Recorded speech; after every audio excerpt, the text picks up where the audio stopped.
faut savoir que c'est des agressions qui se déroulent sur le corps d'une femme qui est inanimée. À son insu, il l'assommait de médicaments.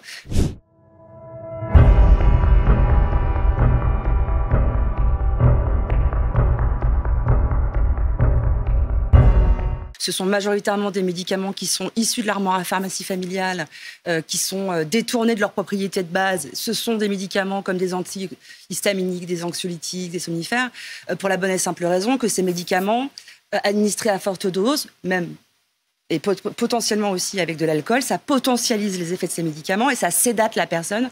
Ça la plonge, pour ainsi dire, dans un coma artificiel. Ce sont des médicaments qui sont incolores, inodores, et qui passe totalement inaperçu dès lors que vous le mélangez à un jus de fruits, de la nourriture, à un verre de vin et j'en passe. Et c'est effectivement ce dont ma mère a été victime pendant 10 ans. Le protocole qui a été utilisé durant toutes ces années, c'était à son insu. Il l'assommait de médicaments. Elle mettait ça sur des troubles du sommeil, des troubles neurologiques. On a tout cherché sauf au bon endroit. Elle a vu des médecins, elle a vu des neurologues.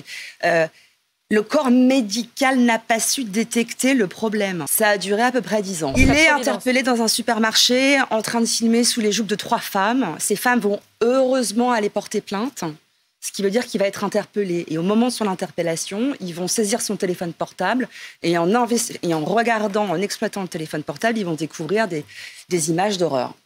Et ce qui veut dire que derrière, ils vont aller perquisitionner le domicile. Et en fait, l'enquête, l'instruction démarre comme ça. Je la prends le même jour que ma maman, avec quelques heures d'écart, le 2 novembre 2020, lorsqu'elle a été elle-même entendue le matin même par les officiers de police du commissariat de Carpentras, qui vont devoir lui apprendre l'impensable. Et là, pour elle, c'est son monde qui s'écroule. Par des personnes, vous l'avez dit, Aurélie, qui ne sont pas des cas sociaux. Vous l'avez dit, journalistes. Oui. J'ai dit militaires, pompiers, conseillers municipaux. Des entrepreneurs. Oui, c'est un échantillon représentatif de la société française. Une femme mariée, par définition, appartient à son mari, dans l'inconscient de ces hommes-là. Donc, on peut en disposer à sa guise, dans des conditions complètement hors sol. Faut savoir que c'est des agressions qui se déroulent sur le corps d'une femme qui est inanimée. Il y a un vrai sujet à prendre en considération. On pourra connaître notre voisin ou notre père, c'est-à-dire que vous-même, vous ne connaissez pas votre père. Mais moi, je découvre que je ne connais pas la personne qui m'a élevée, et pour autant, je vais vous dire, j'étais très proche de mon géniteur. Très proche.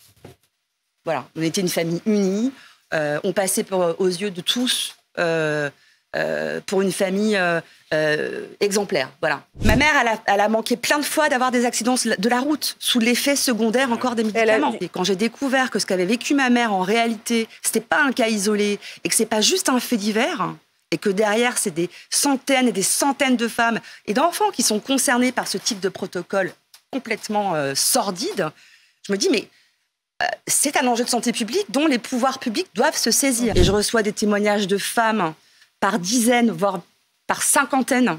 Vraiment, c'est un phénomène qui est beaucoup plus répandu qu'on ne le croit. En réalité, la soumission chimique, c'est le secret le mieux gardé des agresseurs.